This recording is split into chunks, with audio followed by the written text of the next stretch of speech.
Bem-vindo, meu irmão, bem-vinda, minha irmã. É o programa Em Comunhão que a TV Aparecida oferece para você, no sentido de você vai tomar sua Bíblia aí nas mãos, abri-la e sentir o gosto por esta palavra de Deus. Palavra que muitas vezes escutamos na liturgia, em nossas missas, em nossas celebrações, mas que por vezes passa assim meio por alto e terminada a leitura a gente acaba já de esquecer aquele texto que foi lido. E é tão importante então que eu possa ter a Bíblia nas mãos, ler e principalmente, minha gente, este Evangelho segundo João.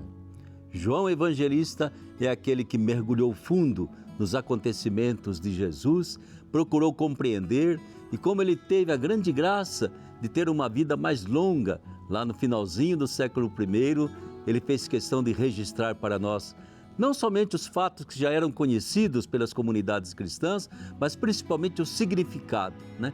Ou seja, ele fez com que todos os atos, ações, milagres de Jesus se transformassem em sinais.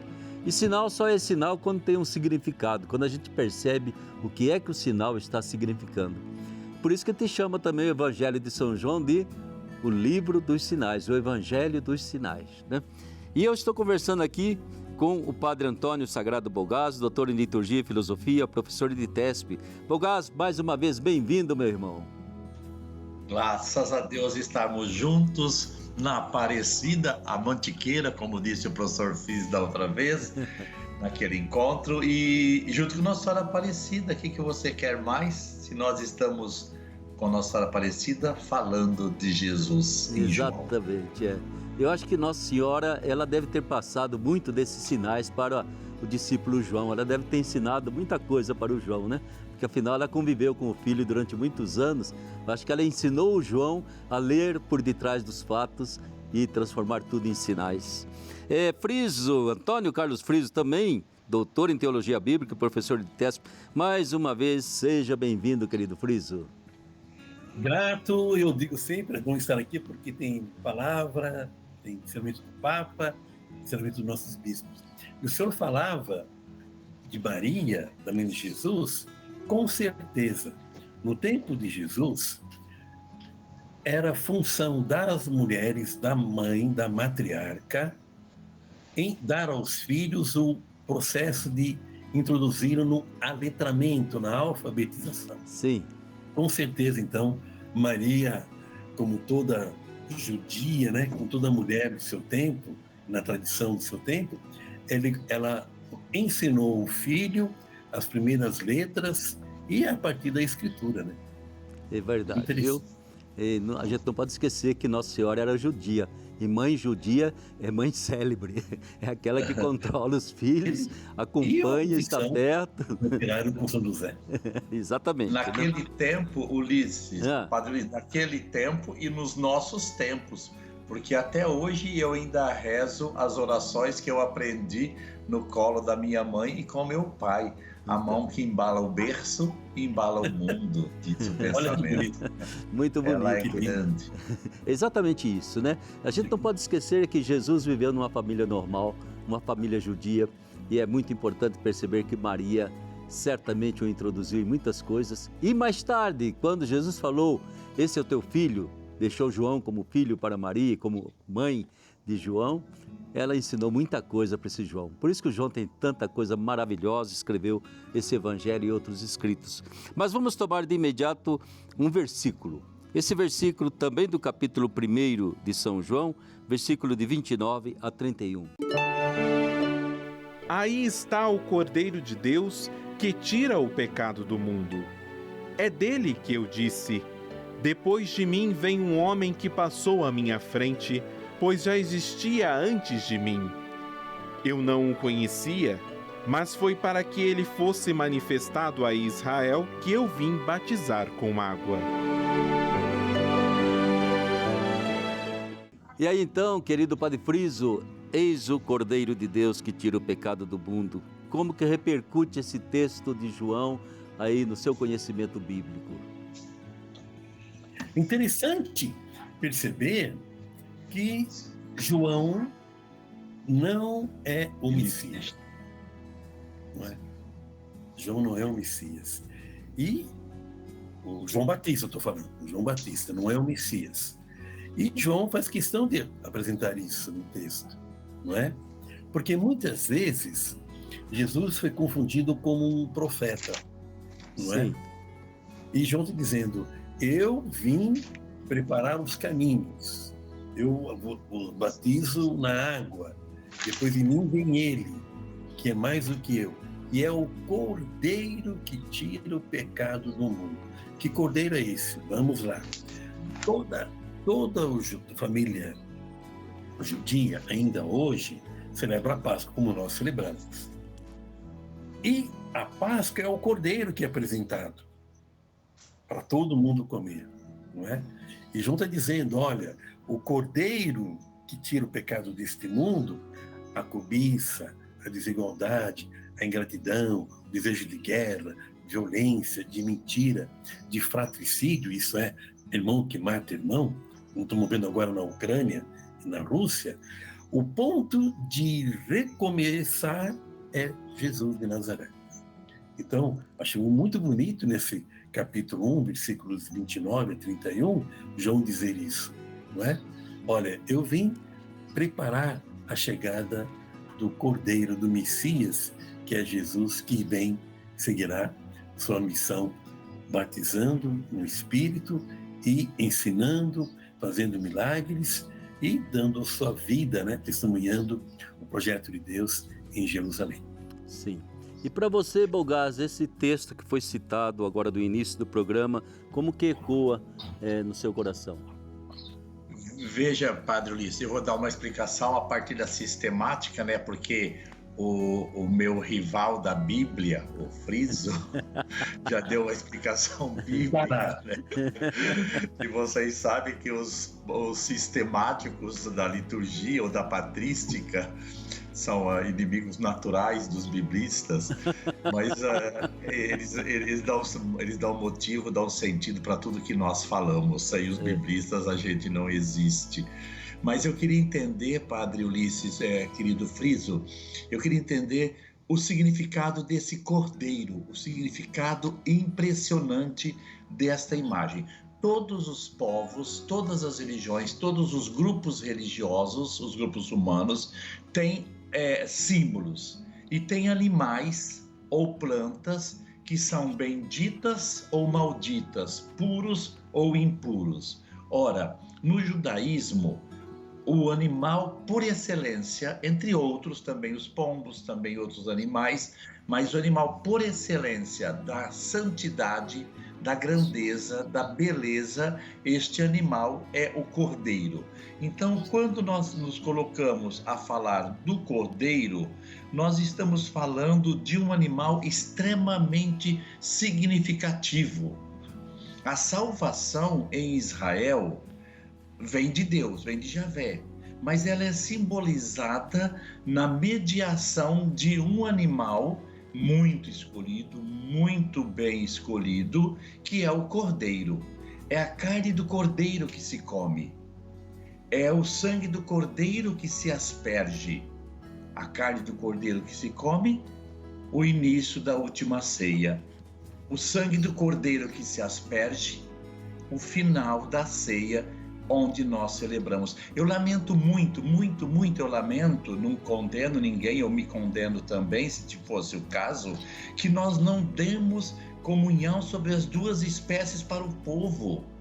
O cordeiro completo é no corpo e no sangue. Em todas as celebrações eucarísticas que eu celebro, sempre, sempre, sempre sobre as duas espécies. Como fez Jesus, como fez a Igreja Cristã Ocidental até o século XII, por questões práticas parou, e como faz a Igreja Ortodoxa do Oriente, todas, até nossos dias. Ora, quando fala, professor Friso, desse cordeiro que o João anunciou, que você explicou tão magnificamente, nós estamos falando do símbolo da salvação, o símbolo da salvação da humanidade, que passa pelo cordeiro, que vem do cordeiro, que é o cordeiro. Cristo Deus, como foi que João deslumbrou? Que milagre, que inspiração divina, que Espírito Santo que fez o João saber este é o Cordeiro de Deus. Este é o Cordeiro de Deus que tira o pecado do mundo. Eureka, eureka. Querido, eu também, todas as Eucaristias, eu sempre distribuí a comunhão só numa espécie. Aí, num certo dia, não sei quando, eu li algo do Papa Bento XVI, que aconselha a comunhão de forma mais plena nas duas espécies. Eu não me esquivo de dar sempre comunhão em duas espécies. Mesmo em tempo de Covid.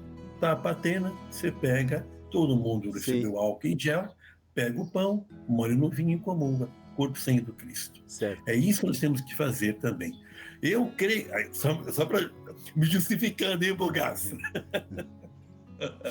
Sempre. Vamos Sou teu fã, né? Porque, viu, queridos, Padre Luiz, o Bogaça leciona a liturgia, e eu, Bíblia. Eu sempre digo o que o Bogaça diz: a liturgia é a Bíblia celebrada.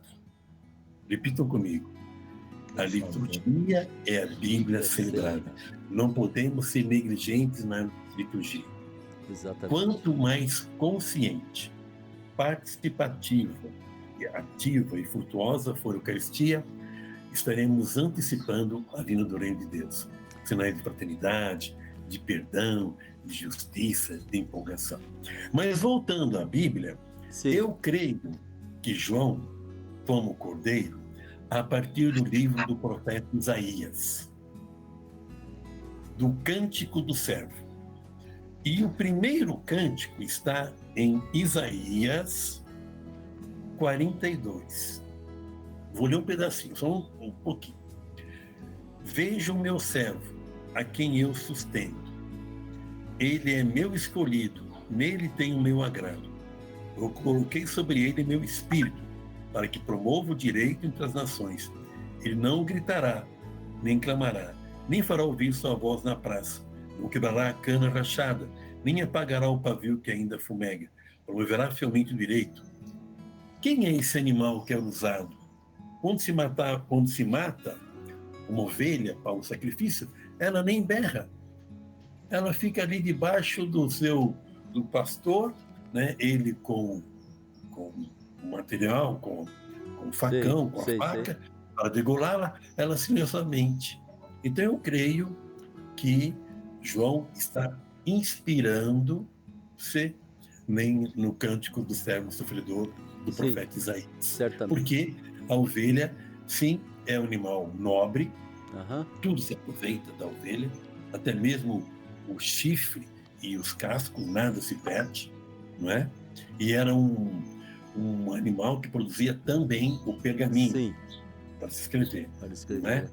De grande valor nutritivo, sua carne, e um valor comercial nobre, ainda hoje. Então eu creio que esse cordeiro vem do nosso querido profeta Isaías, que é o profeta mais citado em todo o Novo Testamento. Sim. Não sei se eu respondi, o Gás. Mas era certamente isso, né? Eu tenho a impressão de que essa expressão de João Batista, a gente não confunda não, João Batista, o precursor de Jesus, João Evangelista, aquele de quem nós estamos falando aqui, o autor do 4º Evangelho. Mas é importante que ele vai nos colocando bem dentro daquilo que vai ser Jesus, quando é chamado de Cordeiro de Deus. Exatamente porque o Cordeiro ele foi sacrificado para poupar o povo escravizado no Egito, né? Então, um cordeiro libertador desse povo, né? Esse cordeiro foi sacrificado na hora que Deus fez aliança com o seu povo, transformou tribos no povo de Deus aos pés do Sinai, foi o sangue do cordeiro, né? E para nós cristãos, esse cordeiro bendito foi Jesus pregado na cruz, derramando o seu sangue para a nossa redenção. Então as figuras elas se completam com a realidade de um corpo que foi oferecido, um corpo que foi sacrificado, um sangue que foi derramado para a nossa libertação e que continua sendo derramado em cada celebração que fazemos. Tomai e comei, tomai e bebei, aqui está o cálice do meu sangue. É muito importante a gente perceber como que por detrás de uma figura de um cordeiro está todo um mistério de doação de vida, de libertação, de comunhão, né? é a comunhão que a gente faz. Eu sempre digo assim, nós não deveríamos nunca dizer eu recebi a comunhão, não, eu entrei em comunhão. Eu entrei em comunhão com Jesus, eu entrei em comunhão com a Trindade Santa. Mas vamos voltar então ao nosso querido livro, o Evangelho de São João, porque tem muita coisa para comentar, né? Ler o Evangelho de São João, né? Você, Friso, já se referiu aos sinais, né? A gente diz assim, são 7 sinais do Evangelho de João. Você lembrou esses 7 sinais, não é, Friso? Como que a gente pode dizer, como é que João foi organizando e colocando para nós esses sinais, né? E como que a gente pode enxergar a terceira dimensão desses sinais? Quer dizer, aqui eu tenho um fato, mas há uma terceira dimensão que eu tenho que ter um óculos especial para poder perceber o que há por detrás, o fundo desses sinais, toda a sua significação. Bogais, você gostaria de começar? Veja, claro, eu vou começar, mas vou ter esperança que o Friso ajude um pouco mais. Esses sinais vão marcar verdadeiramente a Jesus, mas a Jesus de uma forma mística, elevada. Quando ele está nas bodas de Caná, ele não quer participar de uma festa simplesmente. Sim. Ele quer efetivamente viver uma realidade juntamente com o povo. Se o senhor me permite, Padre Ulisses, o senhor tem umas inspirações assim que sempre me fazem repensar os meus paradigmas. Mas quando nós falamos de Cordeiro e de João, como sinal, esse Cordeiro como sinal, se nós tomarmos todo o ritual do Levítico, o ritual do Levítico para o sacrifício do Cordeiro, ele é semelhante ao ritual que João apresenta. Sim. A escolha do Cordeiro na noite anterior, Jesus que é escolhido na noite anterior. A escolha entre outros, Jesus que é recolhido entre outros também. Do mesmo modo, ele é levado para o aprisco. Jesus é levado para a prisão. Na manhã, ele é apresentado ao sacerdote, o Cordeiro. Jesus foi apresentado aos sacerdotes. Foi dado o veredito, crucifica-o. Como era dado o veredito, esse vai ser sacrificado. Ele é levado ao suplício, como disse o professor Friso, não grita, não reclama, não diz palavrão. Morre ao meio-dia, é levado, ao final do dia ele morre e torna-se a salvação. Essa aproximação a gente vê nesses sinais de Jesus. Sim. É este Cordeiro que está fazendo milagres, mas não milagres para resolver o problema da humanidade. O milagre não resolve o problema da humanidade. O milagre é pontual. Senão Jesus teria virado padeiro, senão Jesus teria virado um navegante sobre as águas, entendeu? Ele não quer ser um taumaturgo, ele quer mostrar que Deus está sempre agindo. Quando ele faz a cura do paralítico, ele quer mostrar que nós devemos lutar, que o paralítico é importante, que o paralítico é gente, que não pode ser maltratado. Quando ele ressuscita Lázaro, muitos morreram naquele tempo e Jesus não os ressuscitou. Aliás, eu não chamo de ressurreição, Friso, eu chamo de reavivamento, porque ressurreição é a passagem do mundo, do material, do mundo imanente para o mundo transcendente. E o Lázaro voltou para o mundo imanente, que depois morreu e Jesus o ressuscitou de fato para o mundo transcendente. Os sinais revelam quem é Jesus. Ego sum. Sou eu, como está no pão e no vinho eucarístico. E a presença dele é sempre uma presença que transmite vida até chegar a esse ponto de vida eterna, né? Ou seja, eu vou ressuscitar vocês.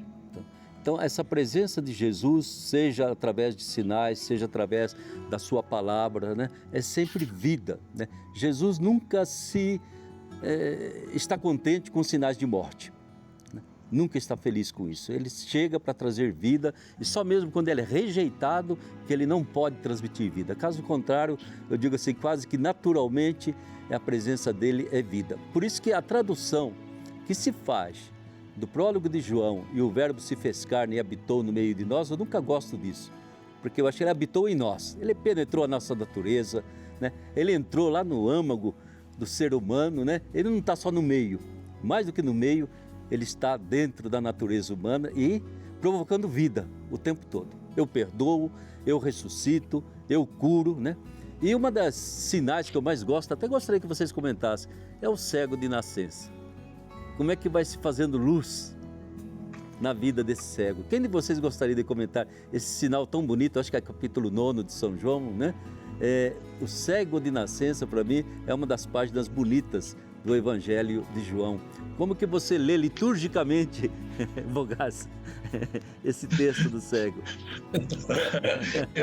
Eu ia preferir que o Friso explicasse biblicamente. Pode desobedecer ao senhor, padre? Pode sim, depois nós comentamos. Né? Ô, querido, Né, Friso? vejam como ele me ama, queridos, né?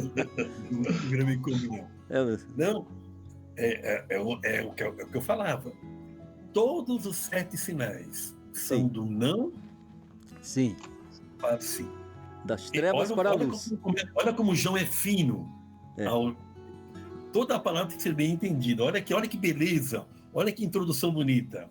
Ao passar, Jesus, João 9, queridos e queridas, se quiser nos acompanhar aí no seu texto da Bíblia, estou lendo aqui, dá um tempinho para você achar aí. João 9. Olha que estilo belíssimo. Ao passar, Jesus viu um homem que era cego desde o nascimento. Ponto final. Quem vai olhar para um cego hoje? Não é? A gente passa por milhões. Ontem eu estive na Praça da Sé, fui no 8º cartório, primeira parte do colégio, na Avenida Porto Geral ali, e passei centenas de pessoas morando em situação de rua. E vim de uma família. E 3 irmãzinhas brincando de bola ali na calçada, brincando. E uma delas me pediu dinheiro. Aí eu falei, eu não posso mentir, né, para a criança, mas nem para mim mesmo, né? Aí tirei do bolso, né, R$5 e dei para ela. E a mãe viu que a mãe estava numa barraquinha, mora numa barraca em São Paulo, né? E a mãe, ela pegou e saiu correndo o dinheiro. E a mãe de lá gritou, obrigado, Feliz Natal! Cara, eu não sou exemplo, mas Jesus é o exemplo, né? Ele vê e tem compaixão. Esse homem é cego desde a nascença, isto é, não tem operação, não tem cirurgia, não tem catarata, não tem óculos, não tem nem remédio que o cura, mas Jesus o cura. Sim. É isso que é bonito. Toda vez que Deus entra em nossas vidas, como entrou na vida do cego, vem para nos fazer enxergar, nos fazer para o meio, nos darem a vida e vai. Tua fé te curou, vai, tu estás curado, vai, dê testemunho, vai, ânimo pela vida, vai caminhar. Um pouco por aí, Bogaça, que eu vejo. Certamente, viu? Eu acho que é muito importante porque, inclusive, né, o mundo começou com trevas e Deus fez a luz, né? O ser humano começa nas trevas também e vai se iluminando a sua vida. Eu acho bonita essa cena exatamente porque Jesus vai curando, ele começa a ir enxergando, gradativamente ele vai identificando as coisas, né? Até, num certo sentido, ele vê Jesus, né? Aí ele está curado de uma vez, não é isso, Bogaça? É bem bonito aquilo que o senhor fala, né? É muito inspirador, né? Tem uma passagem que fala, eu vejo as coisas como se fossem nuvens, como se fossem neblina. É o Antigo Testamento, inútil. Não, quando a gente vê na sombra. E com Jesus, aquilo que o senhor disse, a gente vai se fazendo enxergar. Jesus vai desvelando-se e a gente começa a perceber a presença de Jesus na nossa vida. Eu gosto muito de pensar nessa direção, sobretudo do ponto de vista litúrgico, que as histórias de Jesus, elas são verídicas, mas elas são assumidas por nós como verdade e representada por símbolos. a história e a ação de Jesus. Ora, todos nós somos paralíticos e precisamos aprender a caminhar o bom caminho. Todos nós somos cegos, todos nós estamos naufragando e todos nós estamos condenados à morte como Lázaro. E aí então eu sempre explico, vejam, os milagres são fatos especiais. Nós não podemos multiplicar os pães, mas nós podemos ofertar os pães e os peixes.